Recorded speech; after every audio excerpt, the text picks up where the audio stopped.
இது புயலே கிடையாது. முதல்ல காற்றே கிடையாது. செயலிழந்து கொண்டிருக்கிறது. மேலும் செயலிழக்கும். மழை தரக்கூடிய ஒரு மண்டலம். மழை தரக்கூடிய ஒரு மண்டலமா தான் அது டெல்டா மாவட்டத்தை ஒட்டி நகரம். இன்னும் செயலிழந்து ஒரு வெல்மார்க் லோ பிரஷரா கூட மாறிடலாம். அது நம்முடைய மரக்காணத்துக்கு தாண்டி மெல்மார் அதாவது தீவிர தாழ்வு பகுதியாக மாறிடும். மாமல்லபுரம் அருகே அது கரையை ஏறும்போது கூட அது ஒரு வெல்மார்க் லோ பிரஷரா தான் ஏறும். காத்தே அடிக்காது. சென்னையில நகர்ந்தது கடந்ததுன்னு சொன்னா கூட எப்பன்னே தெரியாத அளவுக்கு போயிடும். ஆனால் மழை மட்டும்தான் நம்ம உணர்வோம். மழையை மட்டும் நம்ம உணர்ந்துகிட்டே இருப்போம். நிறைய மழை பெய்யும். ஆனால் காற்று அச்சம் வேண்டாம். காற்று இல்லவே இல்லை இதுல. கடந்த மோந்தா புயல் வர வேண்டியதுதான். விலகி ஆந்திர பக்கம் போய் அது கிட்டத்தட்ட 15 நாள வேஸ்ட் அடிச்சிருச்சு. ஒரு பருவமழை காலத்துல 15 நாள. அருணாச்சல பிரதேசம் போய் மியான்மர் எல்லாம் போற வரைக்கும் டைம் எடுத்துச்சு.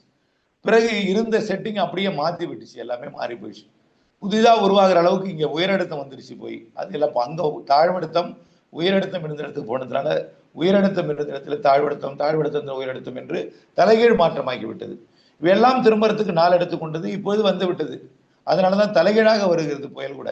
இலங்கையின் தெற்கு பகுதியிலிருந்து வடக்கு நோக்கி வருகிறது.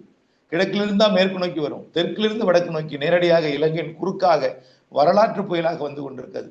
இருந்தாலும் அது இலங்கைக்கானது. தமிழ்நாட்டிற்கு மழைப்பொழிவை மட்டுமே கொடுக்கும். இலங்கைக்கு நிறைய மழைப்பொழிவை கொடுத்து காற்று பாதிப்பை கொடுத்து நிலச்சரிவை ஏற்படுத்தி விட்டு வந்திருக்கு. ஆனா தமிழ்நாட்டிற்கு இந்த மழைப்பொழிவே நிறைய மழைப்பொழிவை கொடுக்கும். நாளை